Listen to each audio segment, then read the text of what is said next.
वैज्ञानिक की तरह कैसे सोचें? ये सवाल सुनने में भले ही बड़ा लगे, पर इसका जवाब सिर्फ लैब में काम करने वालों के लिए नहीं है।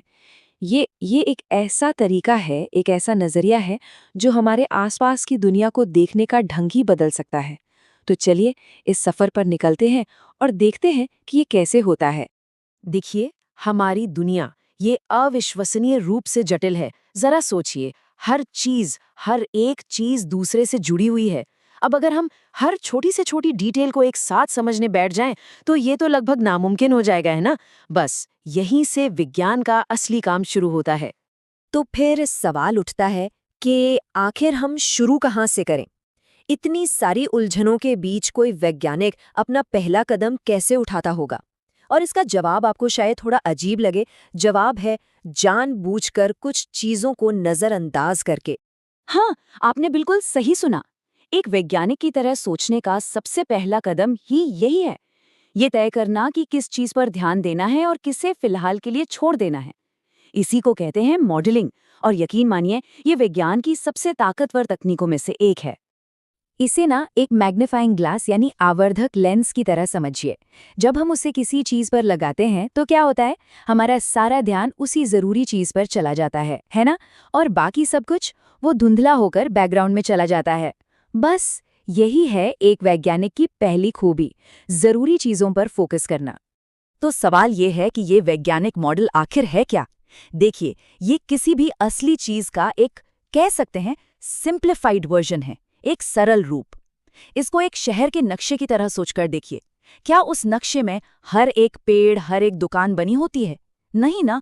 उसमें सिर्फ जरूरी चीजें होती हैं, सड़कें, खास इमारतें, ताकि हम रास्ता न भटकें। मॉडल भी बिल्कुल यही काम करते हैं। चलिए, इसे एक बहुत ही आम उदाहरण से समझते हैं। मान लीजिए हमें ये पता लगाना है कि साइकिल से स्कूल से घर पहुंचने में कितना वक्त लगेगा। अब सोचिए, इसका मॉडल कैसे बनेगा? अब यहाँ देखिए, ये हमारी सोच को कितना साफ कर देता है। अगर हमें समय पता लगाना है तो हमें बस दो चीज़ों की ज़रूरत है, स्कूल से घर की दूरी और हमारी साइकिल चलाने की औसत रफ्तार। बस अब क्या इस बात से कोई फर्क पड़ता है कि साइकिल का रंग क्या है या हमने दोपहर के खाने में क्या खाया था? जाहिर है नहीं। इन गैर ज़रूरी डिटेल्स को हटाना, यही तो एक अच्छा मॉडल बनाना है। तो ये बात याद रखने वाली है। चीजों को आसान बनाना, उसे सरल करना, ये कोई गलती नहीं है। ये एक सोची समझी स्ट्रैटेजी है।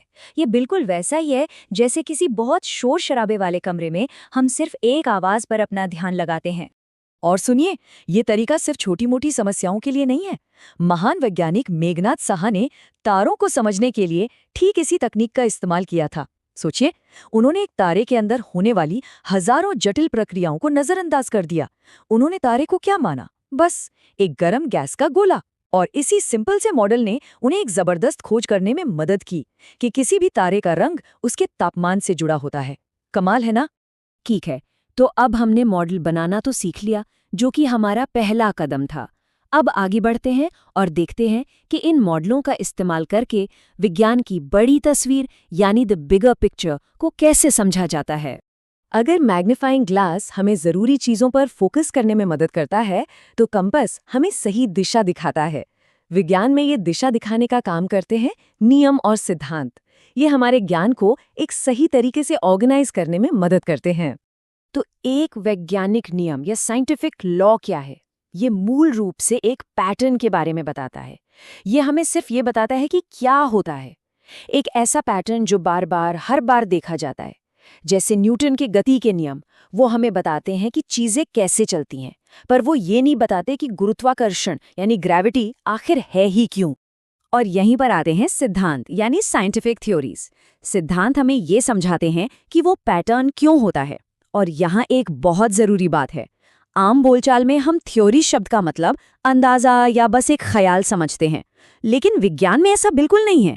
विज्ञान में एक थ्योरी वो गहरी, परखी हुई व्याख्या है जो ढेर सारे सबूतों पर टिकी होती है। ये वैज्ञानिक समझ का सबसे ऊंचा मुकाम है। तो अगर इसे एकदम आसान शब्दों में समझें तो नियम यानी लॉ हमें बताता है क्या हो रहा है, ये एक पैटर्न दिखाता है। और सिद्धांत यानी थियरी हमें समझाता है कि क्यों हो रहा है। दोनों बेहद जरूरी है, पर दोनों का काम अलग अलग है। चलिए अब तक हमारे पास मॉडल, नियम और सिद्धांत ये सब आ गए हैं। अब देखते हैं इनका असली जादू, भविष्यवाणियां करना। विज्ञान की सबसे कमाल की ताकतों में से एक है इसकी भविष्यवाणी करने की क्षमता। और ये कोई तुक्का नहीं होता, ये सबूतों के आधार पर की गई एक सोची समझी उम्मीद होती है। और यहाँ एक बहुत ही दिलचस्प बात है, विज्ञान में ना गलत होना कोई बुरी बात नहीं मानी जाती, बल्कि जब कोई भविष्यवाणी ऑब्जर्वेशन से मेल नहीं खाती तो ये विज्ञान की कमजोरी नहीं, ये उसकी सबसे बड़ी ताकत है। क्यों? क्योंकि इसका सीधा सा मतलब है कि कुछ नया सीखने को मिला है। हर गलती हमें दुनिया को और बेहतर समझने का एक नया मौका देती है। गलतियां ही तो तरक्की का रास्ता बनाती हैं। सटीक भविष्यवाणी और माप की अहमियत को समझने के लिए जरा इस नंबर को देखिए, 15,000। ये उतने लीटर फ्यूल है जो एक पैसेंजर प्लेन में उड़ान के बीच में कम पड़ गया था। और जानते हैं इसकी वजह क्या थी? एक बहुत छोटी सी गलती। ग्राउंड क्रू ने पाउंड और किलोग्राम का हिसाब लगाने में गड़बड़ी कर दी थी। किस्मत अच्छी थी कि प्लेन सुरक्षित उतर गया, लेकिन ये घटना हमें एक महंगी सबक सिखाती है।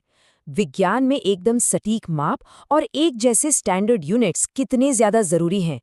तो इन सभी चीजों को जब हम एक साथ मिलाते हैं तो हमारे पास एक बहुत ही पावरफुल साइंटिफिक टूल किट तैयार हो जाता है। और मजे की बात यह है कि इसे हम अपनी रोजमर्रा की जिंदगी में भी इस्तेमाल कर सकते हैं। तो वैज्ञानिक सोच की ये पूरी प्रक्रिया इन 4 आसान स्टेप्स में सिमट जाती है। पहला, हकीकत को सरल बनाने के लिए एक मॉडल बनाएं। दूसरा, उसमें पैटर्न या नियम ढूंढें। तीसरा, फिर ये समझाएं कि वो पैटर्न क्यों है, यानी एक थ्योरी बनाएं। और चौथा, सबसे जरूरी, भविष्यवाणी करके अपने आइडिया को टेस्ट करें और जरूरत पड़ने पर उसे सुधारें। और ये याद रखिए, ये टूलकिट सिर्फ लैब में काम नहीं आता। ये सोचने का एक ऐसा तरीका है जो हमें सोशल मीडिया पर फैली किसी खबर से लेकर रोज की आम समस्याओं तक हर चीज को ज्यादा गहराई से, ज्यादा समझदारी से देखने में मदद करता है। ये हमें सिखाता है कि किसी भी नतीजे पर कूदने से पहले सवाल पूछें और सबूतों पर ध्यान दें। आखिरकार, वैज्ञानिक सोच का असली मतलब ही है हमेशा जिज्ञासु बने रहना। ये इसी विश्वास पर टिका है कि हम इस दुनिया को समझ सकते हैं और हमारे पास ऐसा करने के लिए सही औजार भी हैं। ये सीखने का एक ऐसा सफर है जो कभी भी खत्म नहीं होता। तो मैं आपको इसी एक सवाल के साथ छोड़े जा रहा हूँ। जरा सोचिए, आपकी अपनी दुनिया में, आपकी जिंदगी में ऐसी कौन सी एक जटिल चीज है जिसे कुछ डिटेल्स को नजरअंदाज करके ज्यादा आसानी से और बेहतर ढंग से समझा जा सकता है? इस पर सोचिएगा जरूर। हमारे साथ जुड़ने के लिए बहुत बहुत शुक्रिया।